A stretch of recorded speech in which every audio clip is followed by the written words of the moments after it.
बांग्लादेशी नहीं तो मेन तो बांग्लादेशी हमारे बड़ भाई इधर काम है ही नहीं 0%। খুব করুণ অবস্থা, তাদের একটাই বক্তব্য নিয়েছে ভিসা দেবে ইনশাআল্লাহ। আমরা তো আপিল করেছি নরেন্দ্র মোদী প্রাইম মিনিস্টার।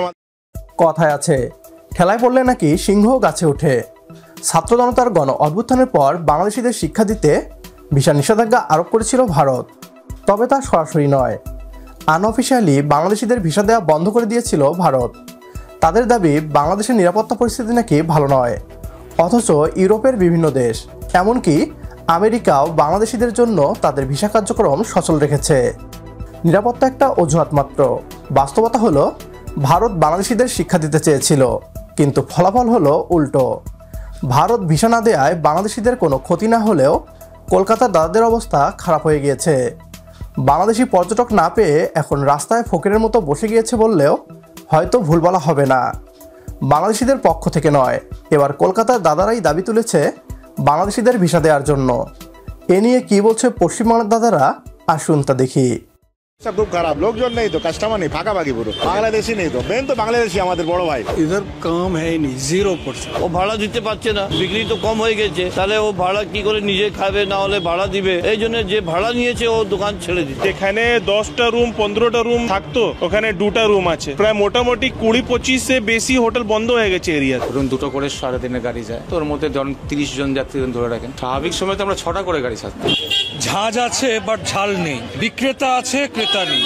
কথাটা কেন বলছি, এখন পবিত্র রমজান মাস চলছে, এই কলকাতা মহানগরীর অন্যতম যে প্রাণকেন্দ্র কলকাতার Collin street, Marquis street, Sudder street, Mirza Ghalib street, Dharmatala, new market, এখানকার সব ক্ষেত্রে আমি যে সময় দাঁড়িয়ে এখানে কথা বলছি সেটা হচ্ছে ভারতীয় সময় বিকেল 5:50 পবিত্র মুসলিম সম্প্রদায়ের মানুষের যে রমজান মাস চলছে তার কিন্তু নামাজ শুরু হবে এবং তারপরেই কিন্তু ইফতার শুরু হবে। এখানে অনেক মুসলিম সম্প্রদায়ের ভাই তারা কিন্তু বিক্রেতা, তাদের খাদ্য সামগ্রীর পসরা সাজিয়ে তারা বসেছে, কিন্তু পসরা তো সাজিয়ে বসেছে, এখানে পসরার খাবারের মধ্যে স্যালাড রয়েছে, দামি কাঁচা লঙ্কা রয়েছে, মানে ঝাঁজ আছে ঝাল নেই। কেন কথাটা বললাম, প্রচুর মানুষ কিন্তু এখানে হতে পারত, সেটা এখন হচ্ছে না, অর্থাৎ ক্রেতার অভাব। প্রত্যেকটা দোকানির কণ্ঠস্বরে কিন্তু একটা অবসাদের সুর। তারা যে ব্যবসা করত আর যার হোটেল ব্যবসা ছিল সেই হোটেল ব্যবসার ঝাপ নামিয়ে দিয়ে তারা এখন খাবারের পসরা নিয়ে বসেছে।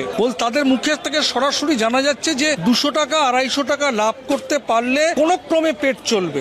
ব্যবসা খুব খারাপ, লোকজন নেই তো কাস্টমার নেই, ফাঁকা বাকি পুরো বাংলাদেশি নেই তো মেন তো বাংলাদেশি আমাদের বড় ভাই, ওরা তো আসছে না, একদম ব্যবসা শূন্য, বেচা কিনা নেই, লোকজন নেই, দেখেন না পুরো ফাঁকা, লোকজন একদম নেই, বাংলাদেশি ভাই আমাদের নেই, পুরো ফাঁকা। খুব করুণ অবস্থা। তাদের একটাই বক্তব্য আমাদের দেশের মাননীয় প্রধানমন্ত্রীর কাছে, তাদের বক্তব্য নাকি তারা তুলে ধরেছে, তারা জানিয়েছে ভিসা দেবে ইনশাআল্লাহ। আমরা তো আপিল করেছি নরেন্দ্র মোদী প্রাইম মিনিস্টার আমাদের অনারেবল, ভিসাটা চালু করুক, একটু বিজনেস হয়।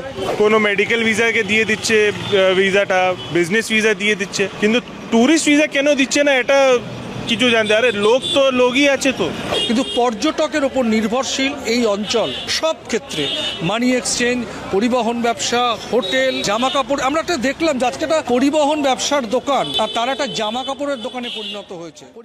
ভারত ভ্রমণ নিয়ে ভারতীয়দের কটাক্ষ শুনতে হয়নি এমন বাংলাদেশি বোধ হয় পাওয়া যাবে না, অথচ বাংলাদেশিরা যদি ভারতে না যায় তাহলে দাদাদের চোখের পানি আর নাকের পানি যে এক হয়ে যায় তার প্রমাণ আমাদের আজকের এই ভিডিওটি। পৃথিবীর কোনো দেশই একক স্বয়ংসম্পূর্ণ নয়, কোনো না কোনো কিছুর জন্য সব দেশকেই প্রতিবেশীদের উপর নির্ভর করতে হয়। তবে ভারতীয় সরকার এবং তাদের জনগণের একাংশ বাংলাদেশিদের চিকিৎসা ও ভ্রমণে ভারত যাওয়াকে বিদেশের পর্যায়ে নিয়ে গিয়েছে। এখন দাদারা উল্টো বাংলাদেশিদের ভিসা দেওয়ার জন্য আন্দোলন করছে। এখন আর আমাদের ভারতীয়দেরকে মুখে জবাব দিতে হবে না। আজকের ভিডিও এ পর্যন্তই। ভিডিও সম্পর্কে আপনার গুরুত্বপূর্ণ মতামত কমেন্ট বক্সে জানিয়ে দিন আমাদের, সেই সাথে ভিডিও শেয়ার করে দেখার সুযোগ করে দিন আপনার বন্ধুদের। পরবর্তী ভিডিও দেখার আমন্ত্রণ জানিয়ে বিদায় নিচ্ছি আজ। আল্লাহ হাফেজ।